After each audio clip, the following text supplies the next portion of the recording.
Hello genius, welcome back in part second. First part में हमने पढ़ा था कि नेशनलिज्म हमारे यहाँ कैसे आया और खिलाफत मूवमेंट और नॉन कॉपरेशन मूवमेंट को मिला के कैसे लॉन्च किया गया।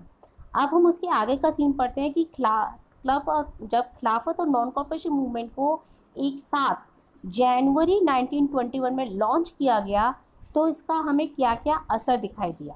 तो यहाँ से आपका सेकंड टॉपिक स्टार्ट होता है, different strands with in the movement, यानी कि मूवमेंट के अलग अलग पहलू क्या थे, अलग अलग क्या क्या उसमें हुआ। सी, सबसे पहला टॉपिक आता है हमारा the movement in the towns, यानी कि शहरों में क्या हुआ। जैसा गांधी जी ने सोचा था वैसे ही हुआ। लोगों ने अपने स्कूल छोड़ दिए, बच्चों ने स्कूल छोड़ दिए, टीचर्स ने स्कूल में पढ़ाना छोड़ दिया, लॉयर्स ने अपनी वकालत छोड़ दी, जो कई लोगों को अवार्ड मिले हुए थे, टाइटल्स मिले थे, उन्होंने वो सब छोड़ दिए। But the council election were boycotted, council elections को भी बॉयकॉट कर दिया गया इन मोस्ट प्रोविंसेस। लेकिन मद्रास में जस्टिस पार्टी थी, जो नॉन ब्राह्मण्स लोग थे, मतलब ब्राह्मण्स को छोड़ के जो नॉन ब्राह्मण्स लोग थे उन लोगों का इलेक्शन होना था। तो उन लोगों ने क्या करा, उनको ये था कि अगर हम इलेक्शन में आ जाएंगे तो हमारे पास ही कुछ ब्राह्मण की पावर आ जाएगी, जो ब्राह्मणों के पास पावर है वो पावर हमारे पास भी आ जाएगी। इसलिए उन्होंने अपने इलेक्शंस को बॉयकॉट नहीं किया।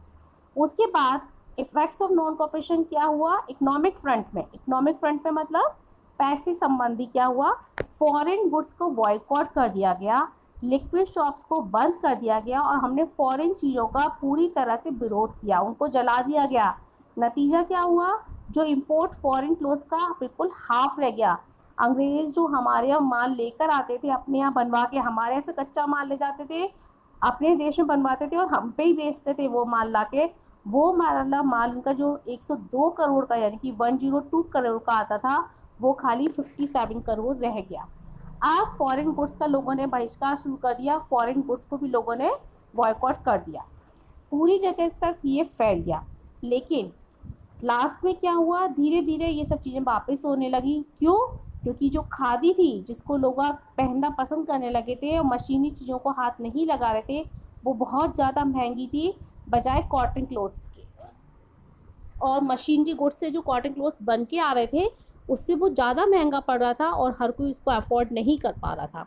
दूसरी बात, और कोई स्कूल कॉलेजेस नहीं थे, तो स्टूडेंट्स को वापस गवर्नमेंट स्कूल में ही जाना पड़ा। और टीचर्स, लॉयर्स कब तक अपनी सर्विस छोड़ के बैठते, वापस उन्हें अपनी नौकरी को ज्वाइन करना पड़ा। ये सब हम वही सीन देख रहे हैं जो अभी अभी हमने लॉकडाउन में देखा था कि हमने चाइनीज़ चीज़ों का बहिष्कार किया था, चाइनीज़ चीज़ों को बॉयकॉट किया था। सेम ये उस टाइम पे हुआ। उसके बाद जो आपका सेकंड टॉपिक का जो सेकंड अंडर टॉपिक है इसके, वो है रिवेलियन इन दी कंट्री साइड मतलब हमने शहर में तो देख लिया क्या हुआ, अब गांव में, कंट्री साइड मतलब गांव में क्या हुआ। तो गांव के जो मेन लोग थे, यानी कि गांव में कौन होते थे, मेन किसान, उन्हें अंग्रेज़ों से लेना देना नहीं था। उन्हें मेन मतलब था किससे, उन्हें मेन मतलब था जमींदारों से, क्योंकि उन पे जो राज कर रहे थे वो कौन कर रहे थे, जमींदार। अब यहाँ पे देखिए, इन अवर पीजेंट्स वर लेड बाय बाबा रामचंद्र, उनके लीडर थे कौन, बाबा रामचंद्र। ये बहुत इंपॉर्टेंट क्वेश्चन है। A sanyasi who had been in Fiji as an indentured labour, वो एक फिजी था, इंडेंचर्ड लेबर था। इंडेंचर्ड लेबर का मतलब ये वो लेबर होती है जिनको ज़बरदस्ती काम पे लगाया जाता है और उनको पेमेंट नहीं दिया जाता।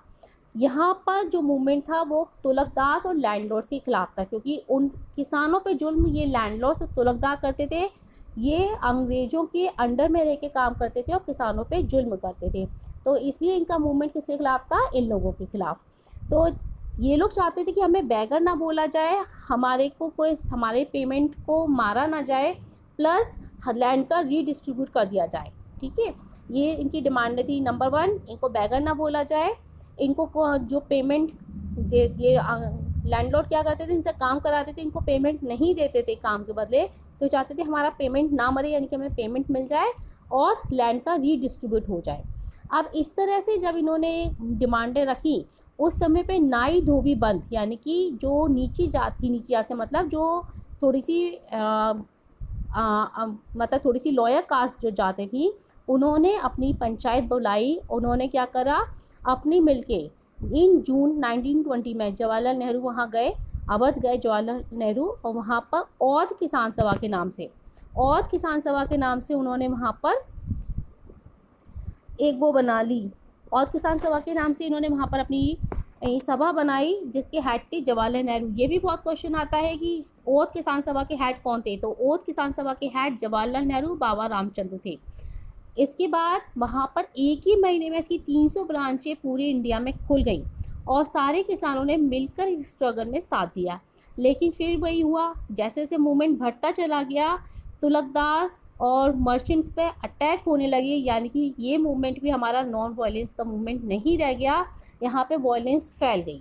और कुछ लोगों ने ये फैला दिया कि गांधी जी ने डिक्लेयर किया है, गांधी जी ने डिक्लेयर किया है no taxes were to be paid and lands was to be redistributed, कि किसी को भी कोई टैक्स पे नहीं करना है और लैंड का रीडिस्ट्रीब्यूशन होगा। ये सब झूठी खबरें थी, लेकिन इस समय तक the name of Mahatma Gandhi was being invoked to sanction all actions and expressions, यानी कि गांधी जी इस समय एक महान ताकत बन चुके थे और लोगों को उन पर बहुत बड़ा विश्वास हो गया था। इसके बाद क्या होता है बच्चों, अब हम आते हैं ट्रिवियल पे। ट्रिवियल मतलब जो बनवासी लोग थे, वो बनवासी लोग जो थे गुरिल्ला मूवमेंट चलाते थे जिसके खिलाफ गांधी जी थे, क्योंकि वायलेंस था और गांधी जी किसी भी वायलेंस के साथ में नहीं थे। उसके बाद क्या हुआ, इन लोगों को क्या था कि अंग्रेज़ों ने इनको जेल में, जंगलों में जाने से मना कर दिया था। जैसे आपको ध्यान हो 9th में एक चैप्टर था जिसमें फॉरेस्ट रूल करके चैप्टर था, जिसमें ये था कि अंग्रेज़ों ने हमारे जो आदिवासी लोग थे उन लोगों को जंगल में जाने से मना कर दिया था, जबकि जंगल से ही इनके सारे काम चलते थे। तो ये चाहते थे कि हमें जंगल में जाने दिया जाए, हम अपने जानवरों को चरा सकें, हमें फ्यूल बोट लाने दिया जाए, खाने पीने का इंतज़ाम सब जंगलों में हमें करना दिया जाए, यानी कि जंगलों में इनकी जो रोक थी वो हटा दी जाए।